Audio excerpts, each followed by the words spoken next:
देखिए शूटर अजहर इस्लामपुरा से बिलोंग करता था, वो सांदा शांदा वाली जो साइड है, और यहीं लाहौर के ये रहने वाले लोग हैं। इस चीज़ से मुझे नहीं समझ आती कि पब्लिक को क्या इंटरेस्ट है और केस से इसका क्या ताल्लुक बनता है। कोई शख्स पताल से गिरफ्तार हो, कोई काला पानी से गिरफ्तार हो, कोई बैरून मुल्क से गिरफ्तार हो, वो छुपा हुआ था, उसने अपने आप को छुपाया हुआ था।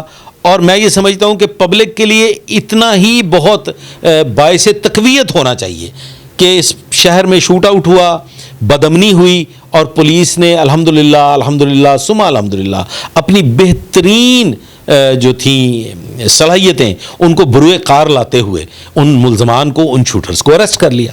एहसन शाह वो शख्स है कि जो गाहे बगाहे ऐसी गुफ्तगू करता रहा है, ऐसी बातें एक जगह से दूसरी जगह, दूसरी से तीसरी जगह पहुंचाता रहा है, जिससे ये दुश्मनी दोबारा एक दफ़ा बढ़ गई। अगर बालाज के बारे में कहा जाता है कि जस्टिस फॉर बालाज, तो मैं समझता हूँ कि जस्टिस फॉर जावेद भट्ट भी होनी चाहिए। ये स्लोगन्स एक साथ उठने चाहिए। अगर आप ये कहें कि किस फैमिली का ज़्यादा नुकसान हो गया, तो डेफिनेटली बिल्ला पलवान की फैमिली का बहुत ज़्यादा नुकसान हुआ। एहसन शाह मैं उसे दोस्त नहीं कहूँगा, वो एक मुफाद परस्त शख्स था जो पैसे के लालच में अपनी ज़ाती ख्वाहिशात की तकमील के लिए एक साहिब हैसियत शख्स के साथ, एक पैसे वाले के साथ जुड़ा हुआ था, जो उसकी माली मुआवनत करता था, जो उसको पैसे देता था, जिससे वो फ़ायदा हासिल करता था और अय्याशी करता था। दोस्ती नाम की चीज़ तो मैं समझता हूँ उसमें कोई नहीं थी।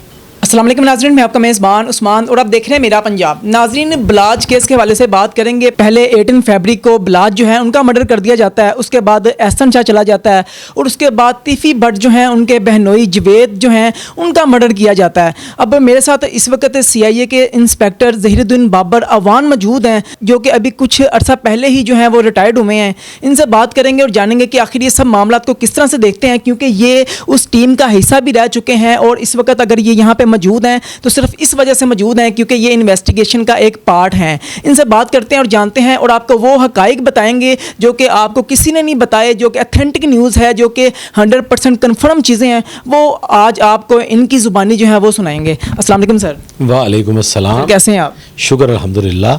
सर, लाहौर जो है बड़ा शांति से जो है वो चल रहा था, लेकिन 18 फरवरी को बलाज जो है उनका मर्डर कर दिया जाता है और उसके बाद एक बड़ी फ़िज़ा जो है वो सोगवार होती है। लाहौर जो है वो लगता है कि यहाँ पे दोबारा से ख़ानदानी दुश्मनी जो है वो दोबारा से अरूज की तरफ जो है वो जाएगी और बड़े मर्डर्स होंगे। और उसके बाद वैसे हुआ भी, जो एहसन का दोस्त वो चला गया, अब जवेद भट्ट चले गए, अभी दोबारा लोग सोच रहे हैं कि अब किसका नंबर आएगा। क्या कहते हैं आप? देखिए, सबसे पहले तो ये आप क्लियर कर लीजिए क्यों लोगों को मेरे पीछे पाना जे कि सारी दिहाड़ी मेरे पीछे लोग ही फिरते रहन। तफ्तीशी अफसरान कर रहे हैं और जो इस वक्त तफ्तीशी टीमें तफ्तीश कर रही हैं वही तफ्तीशी हैं।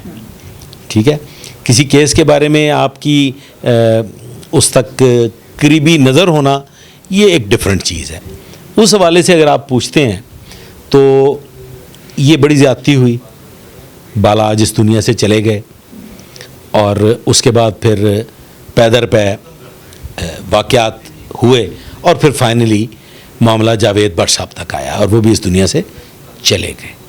ये दुश्मनी बहुत पुरानी है और दुश्मनियाँ कभी ख़त्म नहीं हुआ करती, दुश्मनियाँ खामोश हो जाया करती हैं, लेकिन जो दिलों के दर्द हैं, जो दिलों को पहुँचने वाले रंज हैं, वो कायम रहते हैं। और फिर अगर उस जलती हुई आग पे कोई मिट्टी का तेल या पेट्रोल डाल दे तो फिर वो जो भड़कती है तो वो अपने साथ बहुत कुछ जला के राख कर दिया करती है। तो इस जो ये केस है, इस केस में भी, इस मसले में भी, इस इशू में भी कुछ ऐसा ही हुआ कि पहले अमीर बालाज इस दुनिया से चले गए और फिर फाइनली दूसरी फैमिली के जावेद भट्ट इस दुनिया से चले गए। तो ऐसी ताकतें, ऐसे लोग, ऐसे मफाद परस्त लोग मौजूद थे जिन्होंने इस पकते हुए लावे को वो होल दे दिया कि जिससे ये फिर बह निकला और ये फट गया और फाइनली इसका रिज़ल्ट आपके सामने है। एहसन शाह को किस तरह से देखते हैं बलाज की ज़िंदगी में, और जो एहसन ने बलाज के साथ किया, کہ وہ دوست تھا لیکن دوستی میں غداری کی، لوگوں نے کہا یہ یار مار ہے، اور لوگوں نے اب یہ بھی کہتے ہیں کہ جسٹس فار بلاج، کہ بلاج کو انصاف ملنا چاہیے؟ دیکھیں، انصاف ہر اس شخص کو ملنا چاہیے جس کے ساتھ ظلم اور زیادتی ہوئی ہو۔ اگر بالاج کے بارے میں کہا جاتا ہے کہ جسٹس فار بالاج، تو میں سمجھتا ہوں کہ جسٹس فار جاوید بٹ بھی ہونی چاہیے۔ یہ سلوگنز ایک ساتھ اٹھنے چاہیے۔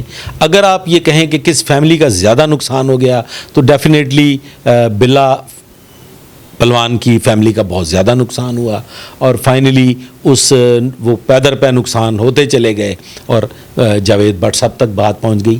احسن شاہ، میں اسے دوست نہیں کہوں گا، وہ ایک مفاد پرست شخص تھا جو پیسے کے لالچ میں اپنی ذاتی خواہشات کی تکمیل کے لیے ایک صاحب حیثیت شخص کے ساتھ، ایک پیسے والے کے ساتھ جڑا ہوا تھا، جو اس کی مالی معاونت کرتا تھا، جو اس کو پیسے دیتا تھا، جس سے وہ فائدہ حاصل کرتا تھا اور عیاشی کرتا تھا۔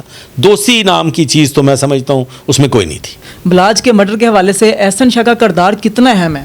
بہت اہم ہے۔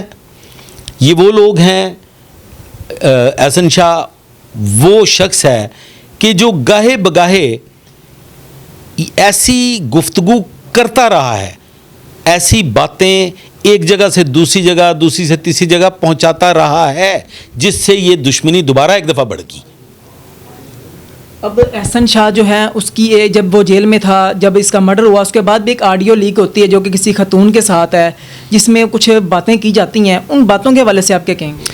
دیکھیں، آڈیوز جو ہے نا جی، میں سنی سنائی اور یہ جو لیکس آڈیوز ہوتی ہیں نا، ان پہ میں نے کبھی بھی کمنٹ نہیں کیا۔ یہ آڈیوز آپ جانتے ہیں، اب تو اے آئی ٹیکنالوجی بھی آ گئی۔ آپ اگر آرٹیفیشل انٹیلیجنس کو لے کے کوئی بھی آڈیو جنریٹ کرنا چاہیں، کوئی ویڈیو جنریٹ کرنا چاہیں تو کر سکتے ہیں۔ میں اس وقت تک کسی آڈیو لیکس پہ یا ویڈیو لیکس پہ کمنٹ نہیں کیا کرتا جب تک پولیس اس کو فورنزک نہ کروا لے، جب تک پولیس اس کے بارے میں کوئی اپنی اوتھینٹک تفتیشی نقطہ نظر سے آگاہ نہ کر دے۔ تو یہ میں سمجھتا ہوں کہ یہ فضول ہے، اس کا اس کیس کی کسی حوالے سے بھی تعلق نہیں بنتا۔ جوید بٹ کے حوالے سے بات کریں گے کہ جوید بٹ کا مرڈر ہو گیا۔ فرسٹلی جو انیشیل ایف آئی آر ہوئی، اس میں یہ بتایا گیا کہ وہ جو خاتون ہے جوید بٹ کی جو وائف ہے، انہوں نے یہ بتایا کہ میں نے خود کیسر بٹ جو ہیں اور امیر فتح جو ہیں ان کو دیکھا ہے۔ تو اس کے بعد لیکن اب جب شوٹرز پکڑے گئے ہیں، انہوں نے یہ بتایا کہ امیر موصب جو ہے اس نے ڈیل کروائی ہے۔ کیسے دیکھتے ہیں؟ دیکھیں، جب خاندانی دشمنیاں ہوتی ہیں تو یہ طے شدہ ہے، جب خاندانی دشمنیوں میں کوئی قتل عام ہو یا اس قسم کی اس نوعیت کی کوئی بھی رونما ہو واقعہ، تو ایف آئی آرز ایسے ہی ہوتی ہیں۔ ایف آئی آر ہمیشہ دشمنی میں دشمن کے خلاف ہی درج کروائی جاتی ہے۔